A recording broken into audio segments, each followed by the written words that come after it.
about success. You see, if you don't have a vision of where you go, and if you don't have a goal where you go, you drift around and you never end up anywhere. I mean, as you know, I was born in 1947 in Austria after the Second World War. So I was very fortunate that I stumbled onto my vision. And I didn't really like Austria when I grew up. I couldn't wait to get out of there. I couldn't see myself becoming a farmer or a worker in a factory or anything like that. Even though my parents wanted me to stay there and have a normal life. But that was their vision, not mine. My vision was totally different. I felt that I was born for something special, for something unique, for something big. Then one day I went to school. I remember I was 11 years old, and they showed a documentary about America. And there they showed in this documentary the huge skyscrapers, the high-rises, the huge bridges, the 6-lane freeways, and all of this stuff. And I said to myself, that's where I want to be. I don't want to be around here with these little farmhouses and these little buildings. I want to be in America. One day after school, I walked by a store in Graz. So I went inside and I looked around, and then I saw a magazine. I saw a bodybuilding magazine that had Reg Park on the cover. Reg Park was then a 3-time Mr. Universe.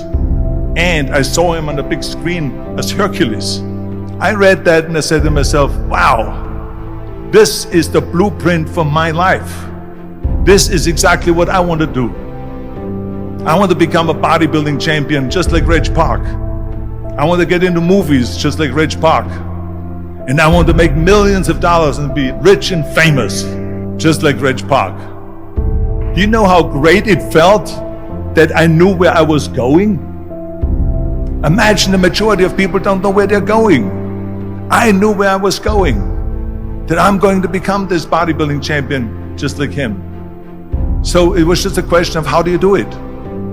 I was so relieved, because when you have a goal, when you have a vision, everything becomes easy. So people always ask me, when they saw me in the gym in the pumping iron days, they say, why is it that you're working out so hard? 5 hours a day, 6 hours a day, and you have always a smile on your face. And I told people all the time, I said, because to me, I'm shooting for a goal. In front of me is the Mr. Universe title. So every rep that I do gets me closer to accomplishing that goal, to make this goal, this vision turn into reality. Every single set that I do, every repetition, every weight that I lift will get me a step closer to turn this goal into reality. So I couldn't wait to do another 500-pound squat. I couldn't wait to do another 500-pound bench press. I couldn't wait to do another 2,000 reps of sit-ups. I couldn't wait for the next exercise. At the age of 20, I went to London and I won the Mr. Universe contest as the youngest Mr. Universe ever. And it was because I had a goal. So let me tell you something, visualizing your goal and going after it makes it fun. You got to have a purpose no matter what you do in life. You got to have a purpose. 74% hate their job in America. Now there's not much different when you come to Europe. The majority of people don't like what they're doing, because they're really not doing it because they didn't have a goal and they followed this goal. They just aimlessly drift around, and then all of a sudden there's a job opening, so they get that job because you have to work. But then when you work, it's a chore. It's work. It's not fun. So if you think about, only a quarter of the people really enjoy what they're doing in life. That is unbelievable if you think about it. So I felt so blessed that I knew what I was doing. It's like a medical student that studies and knows he wants to become a doctor. You know where to go. And the same thing is also in politics. I remember that in politics, I had a very clear vision that I will be the leader of California. That's as far as I could go, because I was not born in America, so I could not run for president. So being the governor of the 5th largest state I should say the largest state, the fifth largest economy in the world, was for me really the ultimate title, the ultimate accomplishment in politics. So even though people came up to me and says, why don't you go and run for something smaller, you're never gonna make it. I ran for governor, and then 2 months later I became governor of the state of California. Again, because I had a very clear vision what I'm gonna do with California. So that's rule number one, have a vision. Rule number two is, don't listen to the naysayers. Don't listen to the naysayers.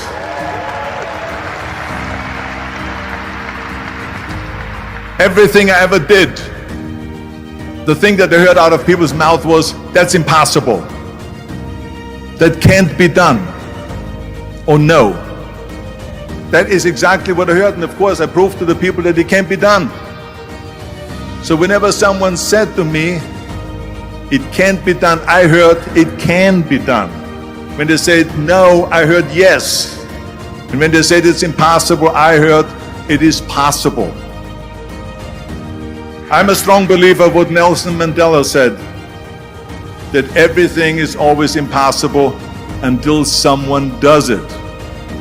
Well, I'm going to be the one, I said to myself, I'm going to do it and I'm going to show it to them. Maybe it has never been done before. That's perfectly fine with me. But I'm going to do it. And I did not listen to the naysayers. It's all about the hard work that you put in.